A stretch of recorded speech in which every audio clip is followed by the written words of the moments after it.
வாழ்க வையகம், வாழ்க வையகம், வாழ்க வளமுடன். அருள் தந்தை வேதாத்ரி மகரிஷி அவர்களின் நாள் ஒரு நற்சிந்தனை. அக்டோபர் மாதம் 20ஆம் தேதி. தலைப்பு: உன்னுள் நான், என்னுள் நீ. ஒரு கைப்பிடி பயறை எடுத்து ஒரு கோப்பை நீரில் போட்டால் ஒரு சில மணி நேரத்தில் அந்த பயறு எல்லாவற்றுக்குள்ளும் தண்ணீர் நிறைந்துவிடும். அதே நேரத்தில் பயரும் தண்ணீருக்குள் இருக்கும். அதாவது சுருங்க சொன்னால், தண்ணீருக்குள் பயறு, பயருக்குள் தண்ணீர்.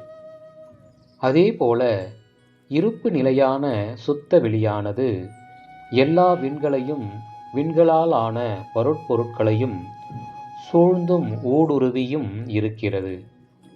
இயக்க களமாகிய பிரபஞ்சம் முழுவதும் நிறைந்திருக்கிற இருப்பு நிலையானது நிழல் அலைத்துகள்கள் நிரம்ப பெற்றிருக்கிறது.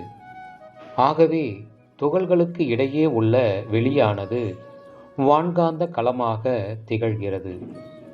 இத்தகைய பிரபஞ்ச களத்தில் ஒரு சிறு பகுதியில் உள்ள இந்த பூமியானது சூரியனை சுற்றி வலம் வருகிறது. பூமியில் உள்ள எல்லா உயிரினங்களும் பரிணமித்து வளர்ந்து வாழ்ந்து மறைந்து இறுதியிலே வான்காந்த களத்திலே கலக்கின்றன. பிரபஞ்சத்தின் வாழ்க்கையோடு ஒப்பிடும்போது மனிதனுடைய வாழ்க்கை மிக மிக சிறியதாகும்.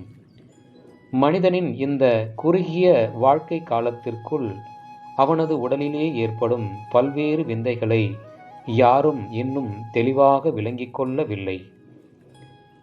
வாழ்க்கையை முழுமையாக நிறைவோடு வாழும் வகையில் வாழ்க்கையின் அடிப்படை தத்துவங்களை அறிந்து கொள்ள வேண்டியது மிகவும் அவசியம். பிரபஞ்சத்தின் பரிணாம வளர்ச்சி, பிரபஞ்சத்தின் இயக்கம் இவற்றை கருத்தில் கொண்டு பார்க்கும்போது நாம் உள்ளுணர்வாக உணரக்கூடிய 3 அடிப்படை தத்துவங்களாலான சுத்தவெளி, உயிர் சக்தி, காந்தம் ஆகியவற்றின் சிறப்பை அறியலாம். இந்த 3ஐ பற்றியும் ஒருவர் தெளிவாகவும் சந்தேகம் இல்லாமலும் தெரிந்து கொள்வதற்கு தவறினால் அவர் தத்துவ ஞானத்தையும் சரி, விஞ்ஞானத்தையும் சரி ஆழமாகவும் பூரணமாகவும் தெரிந்து கொள்ள முடியாது. அருள் தந்தை அவர்கள் வாழ்க வளமுடன்.